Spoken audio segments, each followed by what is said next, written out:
What's up, guys? This is Zach with Veteran Construction. So these are probably the last two siding tips I can give you guys because we're pretty much wrapped up with the shop. I'll do a little walk around and show you how everything turned out, what we're doing for that soffit and the fascia and everything like that. But here's some last second siding pointers here. So we're finishing up this gable, and I'm going to show you where we're at right now, and then I'll show you what they weren't doing on here. Put it on me for a second. And I'll show you what we weren't doing for the rest of this that they could have been doing. So this is something I haven't yet shown my guys. So first off, his next number is 124 and a half. So I'm just going to go ahead and cut this real quick.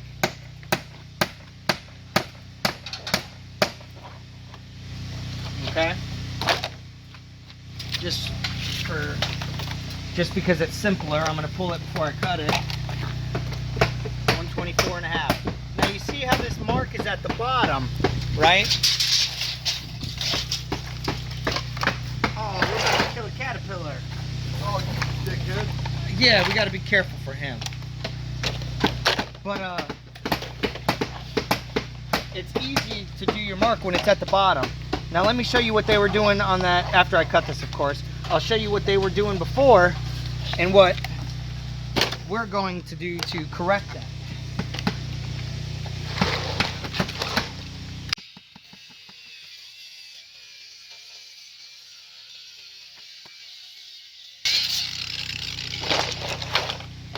I don't want to hear nothing about a cut table.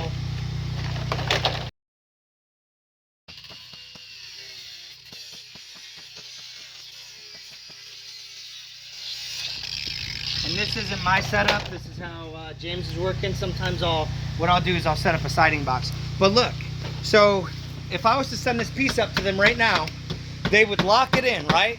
Then they're going to shout down a number to me. Well, the number that they're going to be pulling is exactly this. Inside of there, right? 104 inches, maybe 104 and a quarter. We'll do 104 and a quarter, okay? So what I'll do is I'll send this up to them.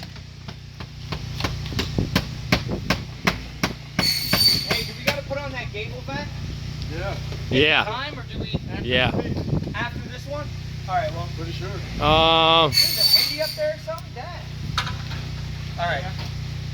Anyway, so they got to deal with that. My number was, I'll just write it down, 104 and a quarter. Oh, look at that. Now, normally what I would do is find a piece of scrap laying around that's 104. We don't have it. So in the meantime, I would do this. I would start my angle. Okay? Move it down a little. And then I would cut that, and I'd wait for them to tell me if that piece was good. Well, I would make my mark on 104 and a quarter, right? This is if I'm being their cut man, okay? And I'd wait for them to tell me how that fits. If it fits good, I'll go ahead and mark it. If not, then they'll say it's add a quarter to it or whatever they want to, whatever it's doing up there.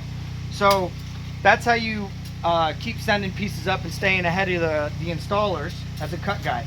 But here's what I want to show you guys about. All right, what happened? Oh. It's fine. Is it recording? It's fine. I hit the button on the bottom. All right. We got 2 videos. Okay.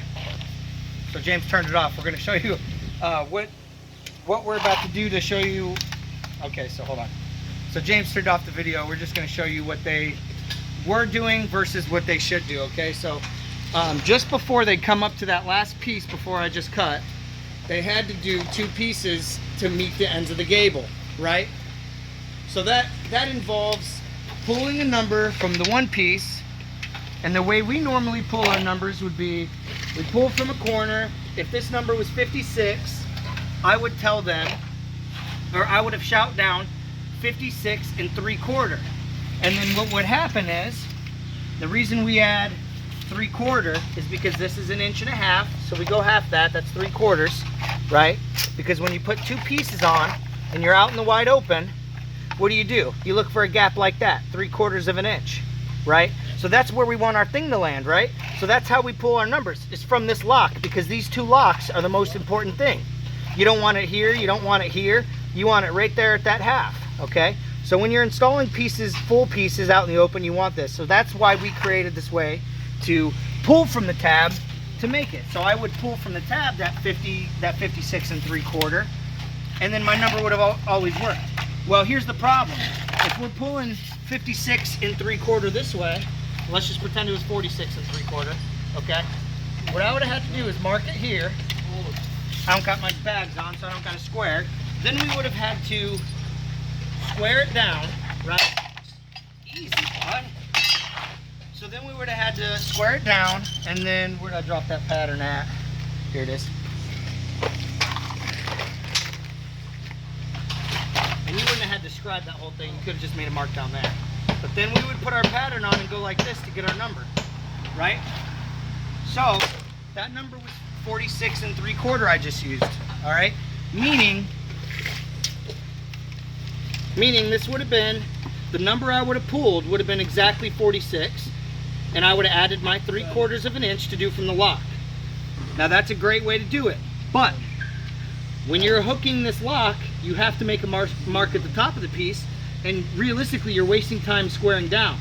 So with this being 1.5 inches and putting this at 3/4 of an inch, you put another 3/4 of an inch out this way, which is 2.5 inches from this butt. There's my mark right there. All right, so when this piece is installed, this is where it will be. Well, now that we know that number is 2.5, instead of reading 46 inches and going, your number's 46 and 3/4, which is a very fast, consistent way to do it when everybody's on the same page. But like I said, you'd have to pull from the top. So rather than doing that, I would just tell him your number is 48.5. Then he would go, okay, 48.5 from here, and boom, what do you know? Right on my mark. So then you just make a little mark. Now that allows you to pull from the bottom rather than having to pull from the tab, okay? And that's the only time I don't pull from the tab, is in that situation when it's a gable angle on the left and a gable angle on the right. Aside from, obviously, when you're cutting full-length pieces, like a 26-inch piece or a 30-inch piece between windows and doors and this and that, then you just go from end to end. If there's no connecting pieces, then you don't have to worry about the tabs. But there's my little piece of advice. We're about to wrap up this siding. We got this animal of a gutter guy out here. He didn't want to be filmed, but he didn't want to be filmed, but he's hanging every one of these gutters by himself, and there's a 45-footer in the back he already done.